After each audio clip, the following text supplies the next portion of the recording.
राजस्थान में धार्मिक पर्यटन एक प्रमुख आर्थिक स्तंभ बनकर उभरा है, जिसमें पिछले कुछ वर्षों में अभूतपूर्व वृद्धि देखी गई है। वर्ष 2024 और 2025 के आंकड़े इस क्षेत्र में श्रद्धालुओं की भारी बढ़ती संख्या और सरकार की सक्रिय नीतियों को दिखाते हैं। आस्था आधारित पर्यटन राजस्थान की पर्यटन अर्थव्यवस्था का सबसे मजबूत स्तंभ बन चुका है। तो चलिए यह रिपोर्ट भी आपको दिखाते हैं। साल 2025 राजस्थान पर्यटन के इतिहास में एक निर्णायक मोड़ बनकर सामने आया। पूरे साल में प्रदेश में कुल 25 करोड़ 44 लाख 48,500 पर्यटक पहुंचे। इनमें 25 करोड़ 25 लाख 3,432 घरेलू और 19 लाख 45,068 विदेशी पर्यटक शामिल रहे। वर्ष 2024 की तुलना में घरेलू पर्यटकों की संख्या में 9.74% की उल्लेखनीय वृद्धि दर्ज की गई, जबकि विदेशी पर्यटकों में 6.14% की गिरावट आई। ये आंकड़े स्पष्ट करते हैं कि वैश्विक आर्थिक दबावों और अंतर्राष्ट्रीय यात्रा लागत के बावजूद घरेलू पर्यटकों के लिए राजस्थान आकर्षण का केंद्र बना हुआ है।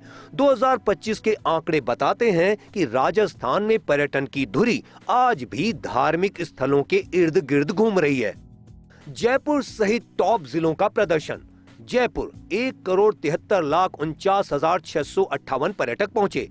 डीग, ब्रज 84 व जल महल क्षेत्र में 1,53,00,000, सवाई माधोपुर रणथंभौर में 1,48,00,000 पर्यटक पहुंचे। सिरोही माउंट आबू में 1,19,95,229 पर्यटक। उदयपुर 1,08,67,157 सैलानी पहुंचे। करौली, बीकानेर, राजसमंद और चूरू में भी लाखों श्रद्धालु पहुंचे, जो दर्शाता है कि छोटे तीर्थ स्थल भी बड़े टूरिज्म सेंटर बन चुके हैं।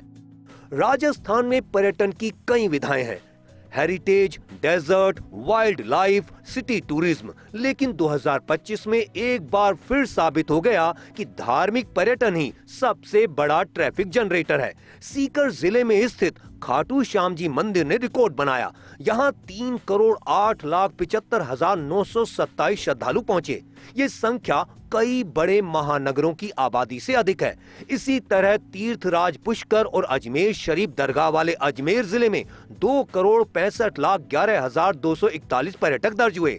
चित्तौड़गढ़ जिले में सांवलिया सेठ मंदिर की ख्याति ने 2,53,00,000 से अधिक सैलानियों को आकर्षित किया, जबकि सीमावर्ती जैसलमेर में तनोट माता मंदिर और डेजर्ट सफारी के कारण 2,18,32,035 पर्यटक पहुंचे। यह सिर्फ भीड़ नहीं, बल्कि होटल, टैक्सी, भोजनालय, प्रसाद उद्योग, लोकल हैंडीक्राफ्ट और अस्थायी रोजगार की एक पूरी श्रृंखला है, जो ग्रामीण अर्थव्यवस्था तक असर डाल रही है। Heritage branding fail, Jodhpur, Kota, Alwar पीछे। सांस्कृतिक राजधानी जोधपुर पर्यटक आगमन में काफी पीछे रहा। यहाँ केवल 36,17,624 घरेलू, 1,89,454 विदेशी पर्यटक पहुंचे। कोटा में मात्र 35 लाख घरेलू और 2,552 विदेशी पर्यटक आए, जबकि यहाँ Mukundra tiger reserve, Chambal river front जैसे बड़े आकर्षण मौजूद हैं। अलवर, भरतपुर और दौसा जिलों में भी पर्यटकों की संख्या अपेक्षित नहीं रही। इसके उलट टोंक जिले ने सुनहरी कोठी और देवनारायण धाम के कारण 41,44,000 से अधिक घरेलू पर्यटक दर्ज कर कई बड़े जिलों को पीछे छोड़ दिया।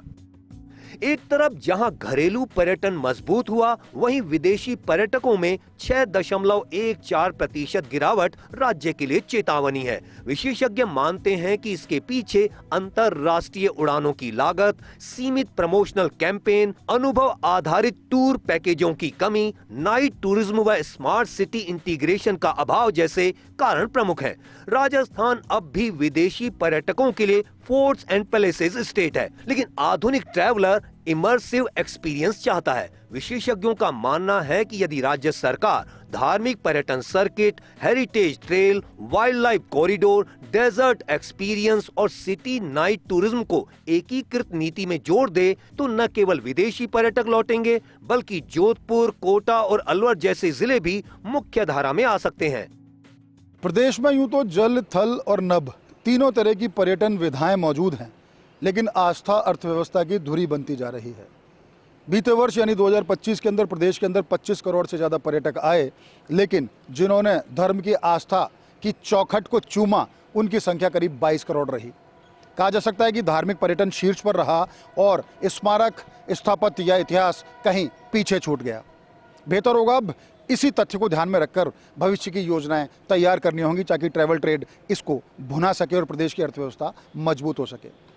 कैमरा पर्सन यासीन के साथ Nirmal Tiwari, First India News, Jaipur.